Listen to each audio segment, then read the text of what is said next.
JJ the CPA here for PPP, the Paycheck Protection Program. We know that 1.0 is over.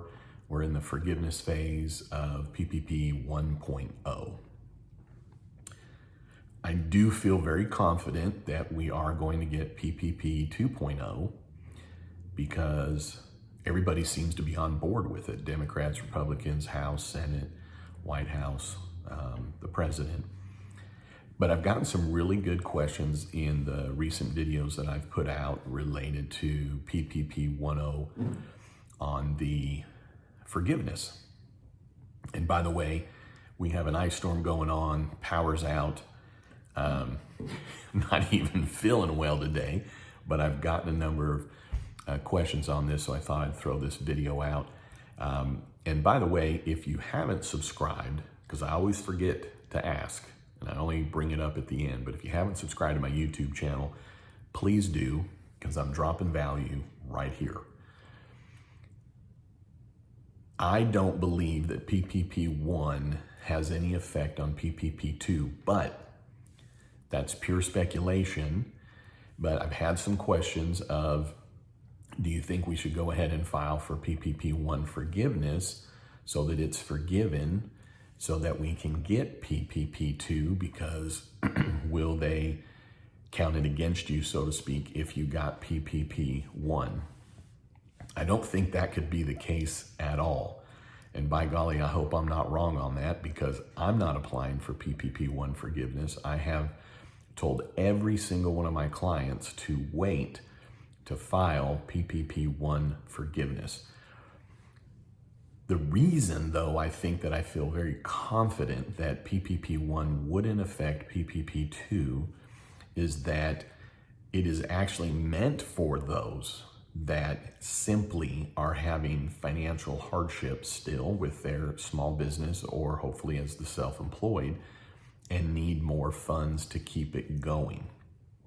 Or for the employers that, PPP ran out and they're still having the issues of covering payroll.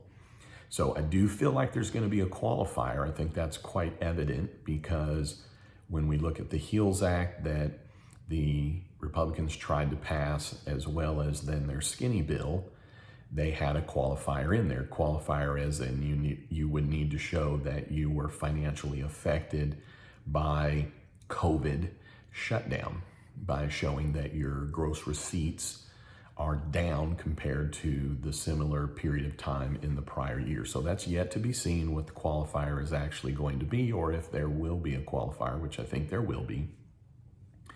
But the other reason I feel very confident is that there's really no way that the banks and the SBA would be able to process very many applications for forgiveness of PPP 1 before PPP 2 would roll out. And I've decided not to hold my breath on it, even though I feel very, very confident we're going to get PPP 2. So with that being said, the banks have 60 days from the date of you applying for forgiveness with the bank to make a decision on if they agree with your forgiveness or conclude the forgiveness amount. Then the SBA has 90 days after that to conclude if they agree or what the forgiveness amount is going to be. And then there's a process that'll go on after that. And even though the SBA started taking applications on August 10th, it wasn't until the week before this one, today is October 26th, I believe, they didn't even actually forgive the first ones until a week and a half ago or so. So the SBA clearly has not been processing very many. There are tons of banks that are saying, hey, just hold off. You should not be filing PPP forgiveness. Let's see what happens. Also, we know that the stimulus package may actually have an outright automatic forgiveness. I don't think that's likely, could be. So I just don't feel at all PPP 2 will be contingent on your forgiveness of PPP 1. So at the end of the day, I thought I would just put a video out there, just give you my thoughts on that.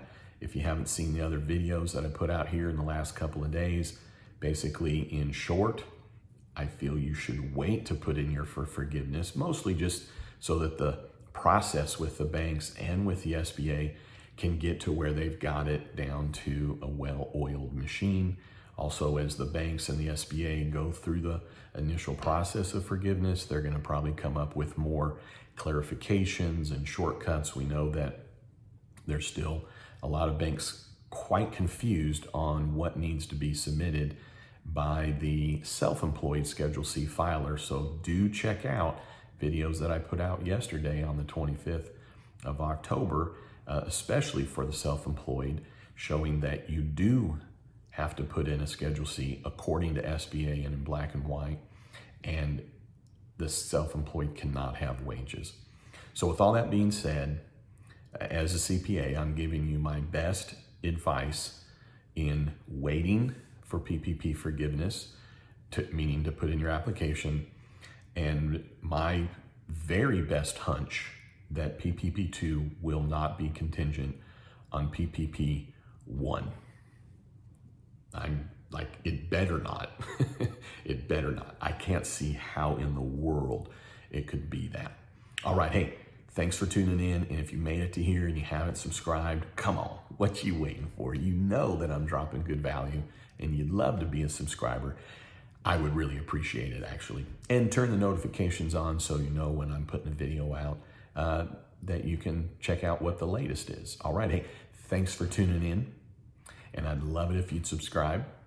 And then don't you ever forget, you've never met a CPA quite like me. Have a great day.